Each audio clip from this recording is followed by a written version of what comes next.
Hello everybody, it's your boy Hawka, the Counter-Strike Scholar, and I'm back to teach you a lesson in Big Clan.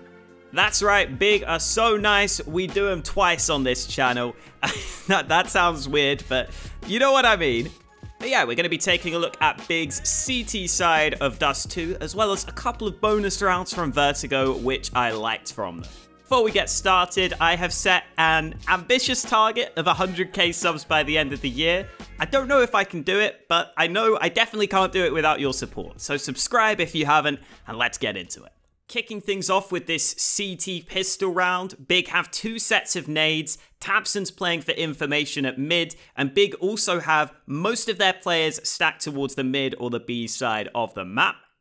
Tabson ends up getting baited slightly into trying to peek this position and OG overrun him, but Searson up close hears all these steps, and OG getting this kill onto Tabson almost baits them into moving into mid, where Tizian is ready with this flash lineup to help Searson on this initial fight. Even after this though, OG do a decent job at recovering and making it another trade, but at this point, Big have already rotated both players away from B, really active stuff on their CT side. They're not just staying in place and letting OG use their strength in numbers, and this ends up being a solid cleanup for both of the B-sided players rotating over to mid. And that death from Tabson actually ended up working out really nicely, where it almost inadvertently baited OG into a death trap. Into the first gun round from OG, and Big take this as a bonus round, and I love it when teams have something spicy up their sleeve for these rounds. Tabson knows it's extremely unlikely OG can afford an AWP in this first gun round, so he takes the risk of pushing lower tunnels. Unfortunately, he ends up losing this fight, but stepping back a little bit, you're going to see that Big have plenty more players on this B side of the map. They sent 4 players over towards B to take tunnels control early into the round. Xantares lines up this flashbang over the top to allow the SMGs to move in up close, and they end up getting a kill onto one of these tunnels players. From here, Keto ends up pushing all the way into spawn, which I don't mind. This is him trying to catch a sort of timing window and just trying to take a high-risk play that could be high reward, because Big still don't have the best chance of winning this round after a 1-for-1 trade in the tunnels.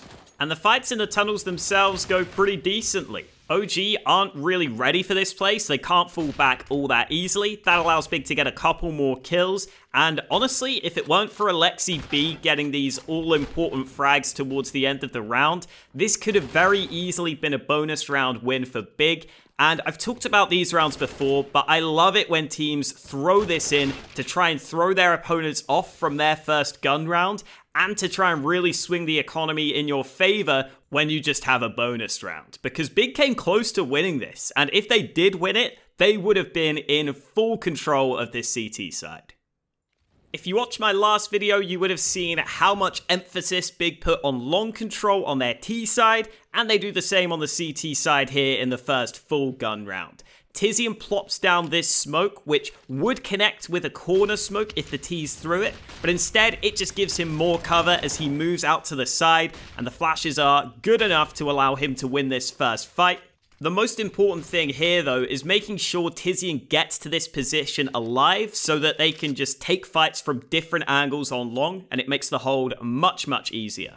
This early long control allows the other Big players to rotate away from long and cover off the other positions, but unfortunately Tabson gets caught off guard by MBK at mid, just clearly not ready for this fight.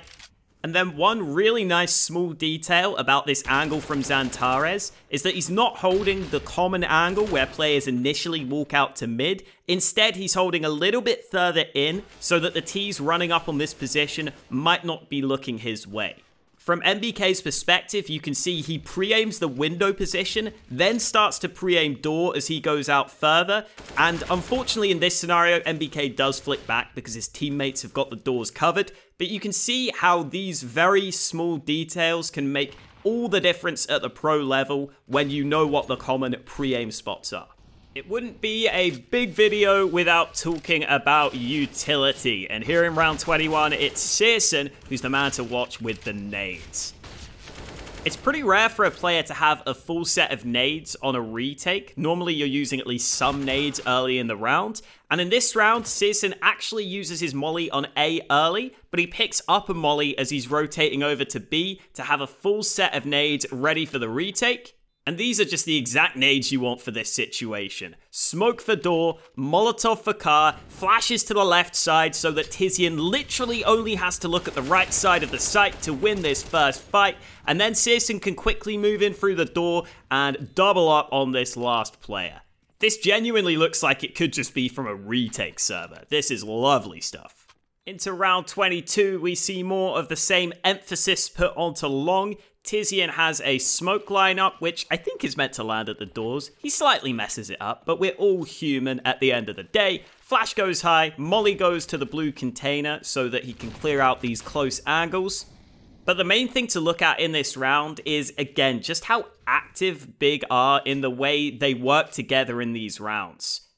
Keto ends up smoking off B tunnels here so that he can be confident no T is going to risk pushing through that smoke. And then Keto and Xantares both rotate over to mid.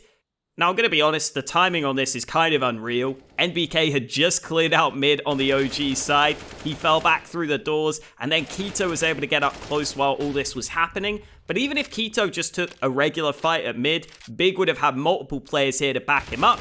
Instead, though, he gets the timing right, and he gets lots of kills onto some unsuspecting OG players. And when Big are winning rounds based off of their utility and off their individual skill, you know you're in trouble. Getting into the late stages of the game, we have yet another round where the utility is the focal point of Big's success. Big use a lot of their nades early in this round as well, including this HE grenade, which is on the money from Tabson. And as the round progresses, Tabson becomes more and more confident it's going to be a cat take or a short play from OG, so positions himself accordingly at Goose on the A site. And once the hit starts coming in, CSGO has this on-the-fly molly, which is thrown and lands nicely to slow OG down.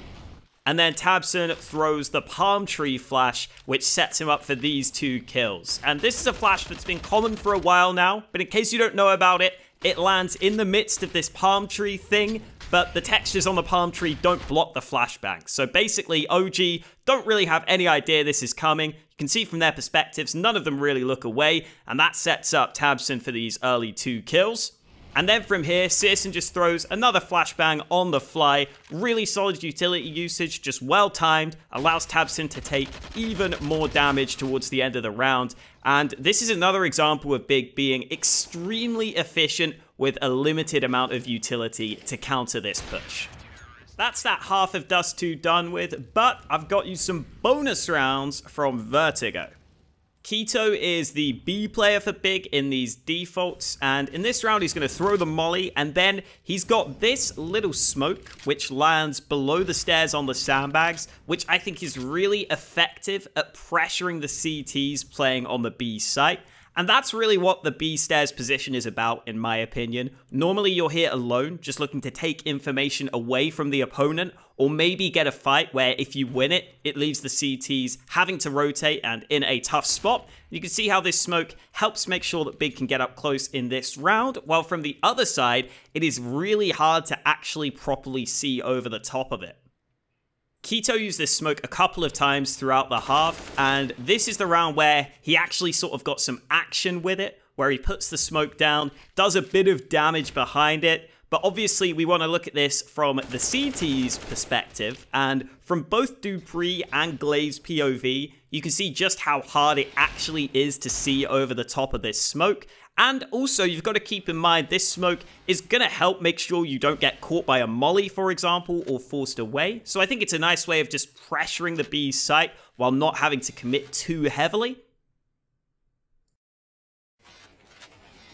And then the last round I want to show comes from the CT side of Vertigo, where Big lost the pistol, but go for a buyback into this next round. And Tizian decides to take the risk of walking down B stairs, which I like. I think it's unlikely Astralis want to take these close-range fights at B stairs, especially considering they might lose some of their guns. So Tizian is able to sneak up close without making much noise. And from here, he gets 2 kills from a nice angle behind the box where he can easily go back and forth and make it difficult for Astralis to deal with him. And the main reason why I love this is just look at where Glaive's looking. He's looking up on top of the stairs, which are pretty common positions to play for Tease as they push down into this angle. But because Tizian's already snuck all the way down, he's able to catch Glaive off guard in the first fight and then double up onto a second kill. A nice little bit of diversion that can make all the difference in these sorts of rounds.